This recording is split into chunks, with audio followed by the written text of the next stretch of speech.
how to get whatever you want. A question that haunts most entrepreneurs. But what if the want isn't just success, but freedom? Freedom from the burnout, the constant notifications, the anxiety of the digital age. The answer is shockingly simple. It's one word: ask. That's the entire lesson. If there is one art to master in this new economy, it isn't just hustling, it's the art of asking. In this video, we'll dive into the profound, inspiring and transformative insights from the great Jim Rohn, drawing from lessons I cherished from our time together. What does ask truly mean in our context, my friends? For the young entrepreneur, for the digital creator, for the professional navigating a world that never logs off, it means defining what you want. And I mean really want. Not just the next revenue goal, not just the vanity metrics, but the feeling you're chasing, the peace, the space to think, the health to enjoy what you've built. The staggering formula, as Jim Rohn liked to emphasize, remains unchanged. Ask, and you shall receive. A person building a life in this modern world ought to look into that. See, you've got to be better than just a good worker. In this new economy, you must become a good asker. We all know the good worker in the digital age. We see that person every single day, perhaps in our own mirror. It's the creator whose laptop is the first thing they see in the morning and the last thing they touch at night. The sound of notifications echoes in their home office like a constant, stressful lament, a digital water torture, each ping a tiny erosion of their focus.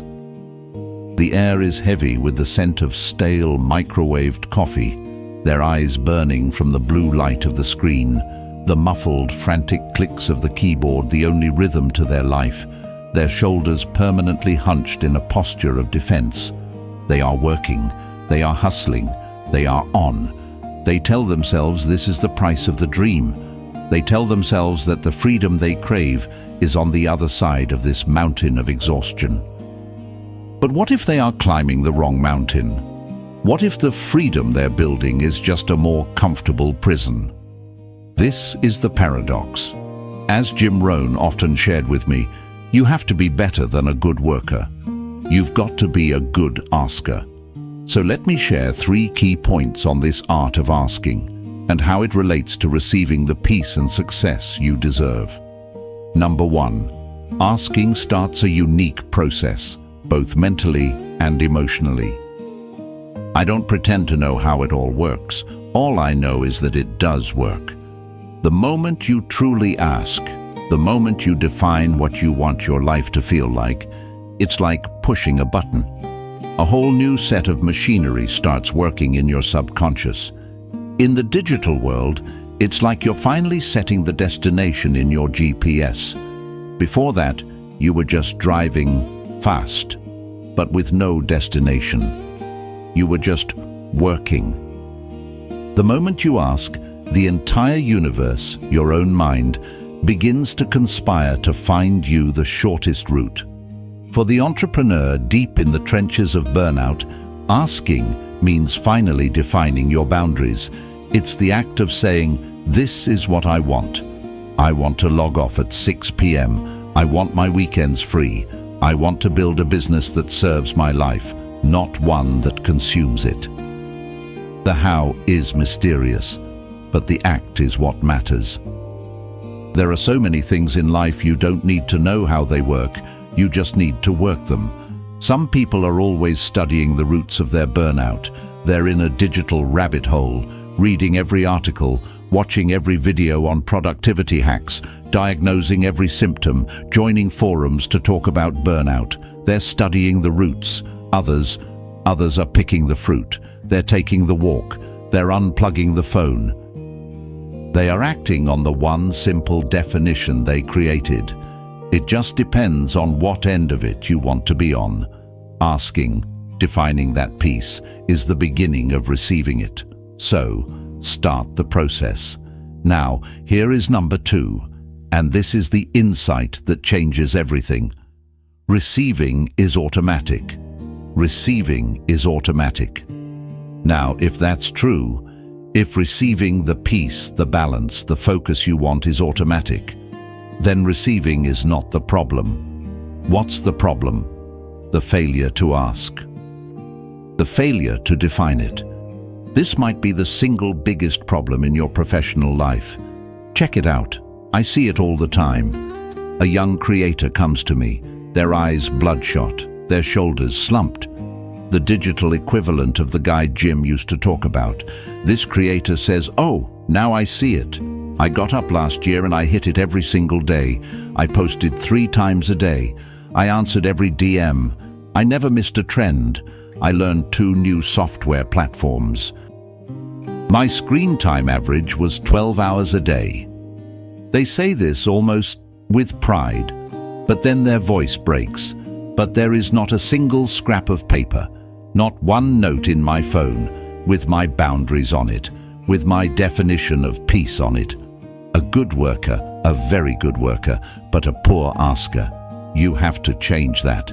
This is the tragedy of the modern hustle. You see this brilliant mind, this talented entrepreneur, and you just want to shake them. They are so busy performing success that they have no time to define it. And the digital community, it can be ruthless. They hear the whispers, the cruel comments. Look at the great creator, the CEO of Burnout. He's just a content slave. Look at his eyes. Your mentor would be ashamed. You dishonored the legacy by trading your health for a few likes. These criticisms are humiliating, and they sting because they feel true. The entrepreneur feels this. The lack of boundaries, the exhaustion, it makes them vulnerable. Then, the unthinkable happens. I remember a friend, a brilliant designer. He was the good worker, burnt to a crisp. His digital partner, someone he'd built the brand with, called him. The partner's voice was smooth, almost sympathetic. "Listen," the partner said, "I can hear the exhaustion in your voice. You haven't been delivering your best work for months. You just don't have the energy for this anymore, do you? Maybe I should take the lead on the new platform launch. You just rest." My friend described the feeling. The sound of his partner's voice felt distant, the air in his own office suddenly cold. He felt a sinking dread, a hollowness in his chest. It wasn't an offer of help, it was a corporate coup. His partner was using his burnout, his failure to ask for boundaries, as the very justification to take away his dream. He had worked himself into irrelevance. If this struggle, this pain of being a good worker but a poor asker, feels real to you, I want you to write in the comments right now, "I am a good asker." It's time to claim it. And if you're finding value in this, please subscribe, because this is the foundation of everything else we build. Which brings me to number 3. There is plenty. Success is not in short supply. And in our modern context, peace is not in short supply. Focus is not in short supply. Energy is not rationed by some digital god. It isn't a situation where you finally stepped up to the window to claim your well-being and it was all gone. No, no, no. It is like an ocean here. The potential for peace, for deep work, for a balanced life is as vast and endless as the ocean. Now, if that's true, if there is an ocean of peace available to all of us, what's the problem? Well, some people, some entrepreneurs, go to this ocean of peace with a teaspoon. With a teaspoon? Have you got the picture? They stand before the magnificent roaring ocean of potential well-being, and they take a 5-minute meditation app break surrounded by notifications and call it rest. They take a digital detox for 2 hours on a Sunday, their phone vibrating in the other room, their mind consumed with FOMO, and wonder why they're still exhausted on Monday. They are approaching an ocean of restoration with a vision so small it's insulting. That is the problem. They hold this tiny, fragile teaspoon of self-care, and they wonder why it's not working. They wonder why the ocean of burnout is still drowning them. And then, like a bolt splitting the sky, the truth hits the entrepreneur. The burnout wasn't the work's fault. It was the teaspoon's fault. The exhaustion wasn't a badge of honor. It was a failure of vision. The pain wasn't punishment. It was school. The criticism they received wasn't just hurt. It was protection, a warning sign they ignored.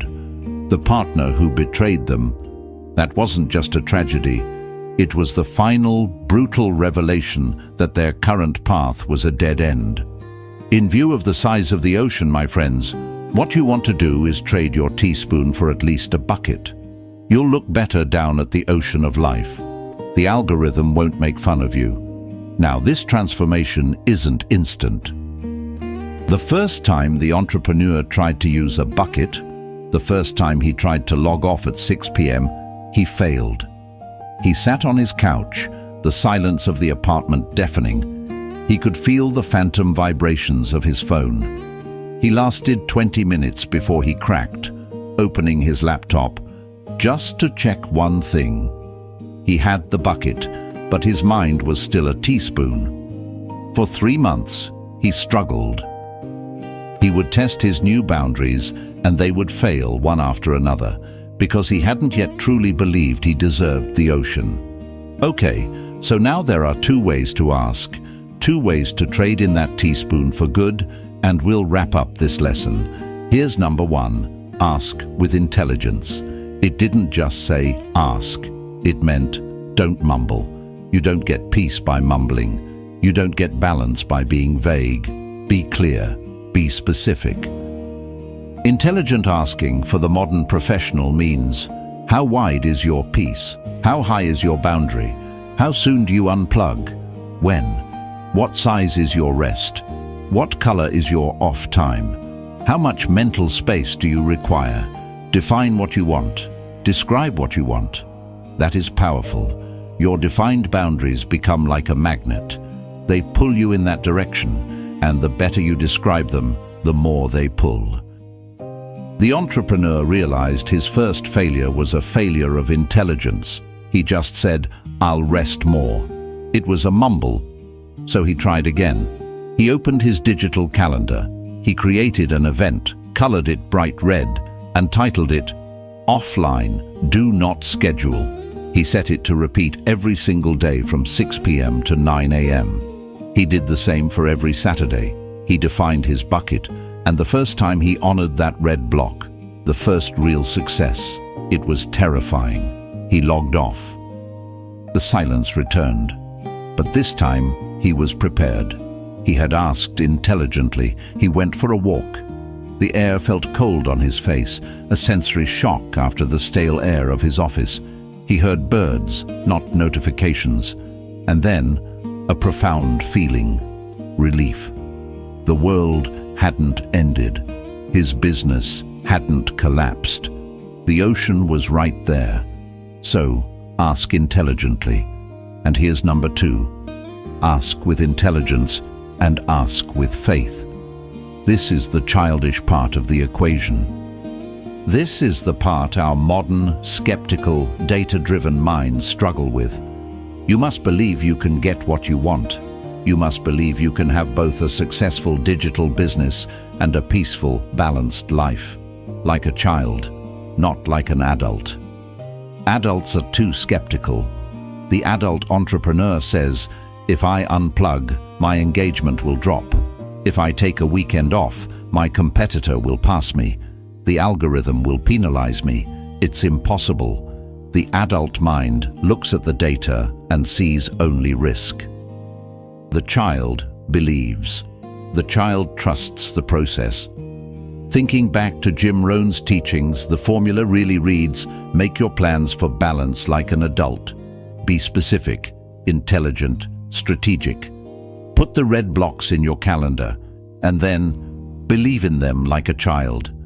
Believe that the ocean will provide. Believe that rest is productive. Believe that a focused hour, your bucket, is more valuable than 10 distracted hours. your teaspoon. Believe that your audience will be more drawn to your energy when you return, not less. And the most incredible things will happen. Just try it. You don't have to commit for a lifetime. Just try it for 90 days. You can always go back to the old way. You can always go back to being burnt out, anxious, and chained to your screen. Just try this for 90 days. For the first 30 days, you'll feel the anxiety, the skepticism. For the next 30, you'll feel a new clarity. Your work will actually get better.